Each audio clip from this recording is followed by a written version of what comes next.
అధికారంలోకి వచ్చిన తర్వాత రాకముందు, అధికారం పోయిన తర్వాత పోకముందు రాజకీయ పార్టీల నాయకులు చేసే కామెంట్లకు ప్రాధాన్యం ఉంటుంది. అసలు ఇప్పటి వరకు అధికారంలోకి రాని పార్టీ ఏమైనా చెప్పినా ప్రజలు విశ్వసించేందుకు అవకాశం ఉంటుంది.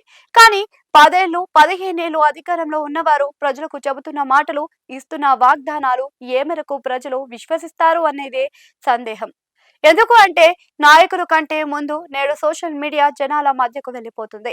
దీంతో ఒక్కసారి అధికారం వెలగబెట్టిన తర్వాత మరోసారి అధికారంలోకి వచ్చేందుకు నాయకులు చేస్తున్న వాగ్దానాలపై జనాలు ఓ కన్నేసి ఉంచుతున్నారు.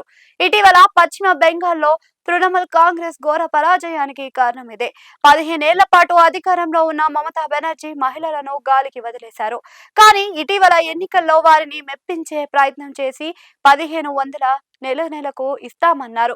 పేదరికాన్ని కూకటి వేళ్లతో పెకిలిస్తామన్నారు. కేంద్రం మెడలు వంచుతామన్నారు. కానీ ప్రజలు నమ్మలేదు. దీనికి కారణం అధికారంలో ఉన్నప్పుడు చేసిన నిర్వాకాలే.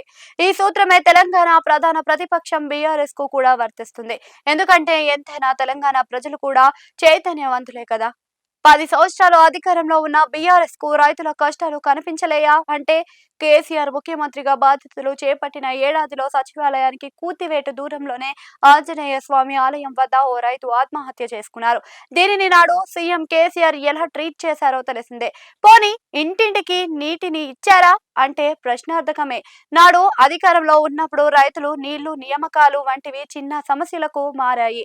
కేంద్రంలో చక్రం తిప్పడం, జాతీయ రాజకీయాలు చేయడం వంటివి పెద్దవిగా మారాయి. కట్ చేస్తే ఇప్పుడు చరిత్ర మరిచిన బీఆర్ఎస్ ఇంటింటికి 24 గంటల నీటిని ఇస్తామని, రైతులను కడుపులోని పెట్టుకుంటామని చెబుతుంది. మంచిదే, ఈ మార్పు కావాల్సిందే. కానీ ప్రజలు హర్షిస్తారా? ఒకవేళ జనాలు మర్చిపోయినా వారికి గుర్తు చేస్తున్న సోషల్ మీడియాను ఎవరు తుడిచివేయగలరు? సో చరిత్ర బోధ పడకపోతే, ప్రజల సమస్యలు పట్టకపోతే ఇలానే ఉంటుంది. దీని నుంచి బీఆర్ఎస్ పాఠాలు నేర్చుకుంటేనే భవిత ఉంటుందని విశ్లేషకులు చెబుతున్నారు.